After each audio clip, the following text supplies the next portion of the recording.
Hi guys! Welcome back po sa King Channel. For this video guys ay muli po tayong mamamana. Pupunta tayo sa isang isla. Bali first time natin makabalik dito guys. Dito sa isla ng Mukilan. Ayan guys. Yan yung tinuro ko sa inyo. So bali dalawa kaming mamamana ngayon. At yung kasama natin yung kapatid natin. Si Kuya Gino. Shout out sa iyo ya. Ayan guys, yung isa natin kasama, Batang Sisid TV, Cyril Jan. Shoutout sa iyo bro. So, ayan guys, papunta na kami sa isla at maganda yung panahon ngayon. Medyo malinaw. So, ayan yung kasama natin ay sobrang niya, condition, tawagin sa amin guys. At shoutout nga pala kay Jayan Labalta. Shoutout sa iyo bro. Drive safe and God bless. Tayo sa spot, no? Malinaw yung dagat dito at makulim naman yung makulim yung panahon guys. Ito yung maganda. Kasi kahit natanghali na tayo manguhuli ay ano pa rin yan. Sa tingin ng mga isda ay parang umaga pa rin, kaya maganda to pag manghuli ng isda guys. Ito ditong panahon.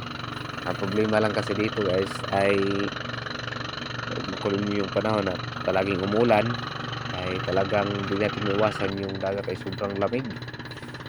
Kaya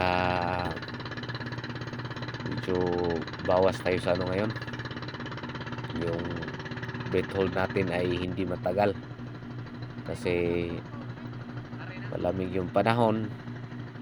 Yung wetsuit natin ay original pa naman, kaya medyo apektado tayo sa guys, no, sa lamig, pero okay lang yan.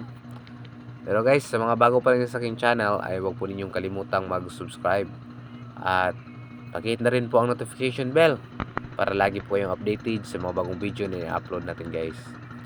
So narito na tayo sa spot guys. Ayan yung Mukilan Island, one of the 4 islas. So ito pala yung tourist spots dito sa aming lugar guys. Kasama dyan yung Mahaba, Apid at saka yung Digyo. Bali 4 islas, so 4 yan sila. Kaya yung condition talaga yung natin guys, oh. Sayang nga lang yung kaam natin ay may cover, kaya hindi narinig natin yung mga sinasabi natin, no. Yung mga sinasalita ng mga kasama natin ay talagang, at yung dagat dito guys ay crystal clear. So ito yung first step natin guys. Warm up dive muna tayo dito sa mababaw na part. At ayan, maraming mga bait fish. So tingnan natin yung paligid, no.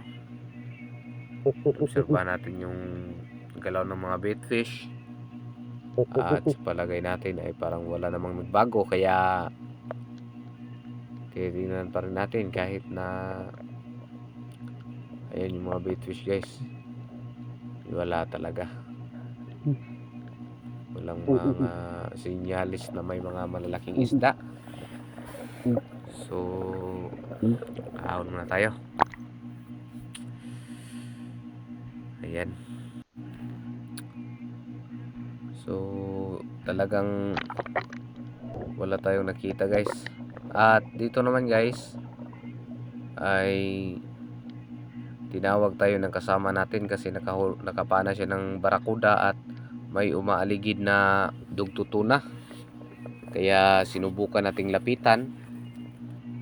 At kung nilapitan na natin guys ay padali tayong sumisid nito, kaya kulang tayo sa bait hold. Kaya yun, yung gawa natin ay talagang hindi natin nasundan yung dugtutuna. Maganda pa naman sana yun kasi hindi siya mailap masyado. Kaso nga lang ay kinapos tayo sa hangin. Kaya sayang din guys. Sayang din yun. Ayan yung huli ng kasama natin. Ayan, isang great barracuda. Around 1.5 kilos na rin yan guys. Yan, Batang Sisid TV. Shoutout sa iyo, Master. Ayan. Ayan, sobrang tuwa niya, guys. Nakahuli na pala siya ng isang rin. Tawag nito ilak. At hindi lang natin nakunan ng camera kasi nandun siya sa malayo nung nahuli niya yun. So, dito naman guys ay meron tayong napanang isang dugtutuna. So, sa kasawiang palad ay hindi natin nakakunan ng video dahil biglang dumaan guys sa harapan natin, kaya padali-dali tayong sumisid at hindi na natin na-in yung cam. So sayang lang, pero at least nahuli natin guys. So okay pa rin sa kabilang banda. Ang problema nga lang ay hindi natin nakuha ng video sa pagpana, kaya pagpasensyahan nyo na guys.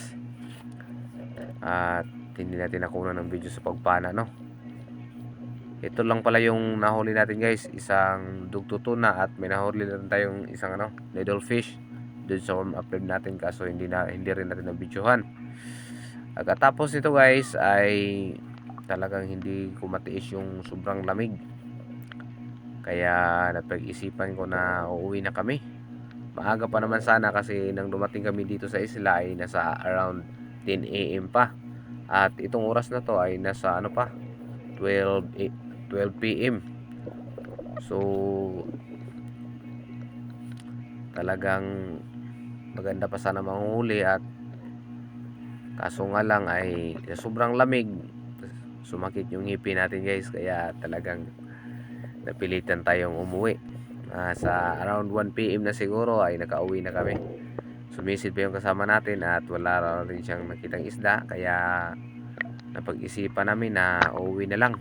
Meron naman tayong kunting nahuli. Yung tututunan natin ay around 3 kilos, at yung barakuda ay nasa 1.5 kilos naman, at meron din siyang ilak, kung tawagin dito sa amin, ay nasa 3/4. So guys, siya namin na uwi na lang. Total may nahuli naman kami maganda na ito pang ulam, at yung kita naman ay kita.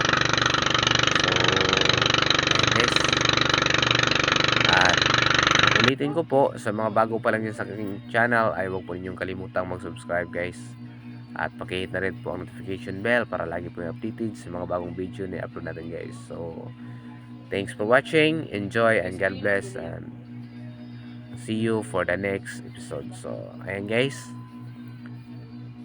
yan yung mga nahuhuli natin. Yan, yung huli ko dyan ay isa lang pala, yung dugtutuna, at yung dalawa ay isa kasama natin. Meron pa tayong nahuli na needlefish, hindi lang natin na-videohan guys.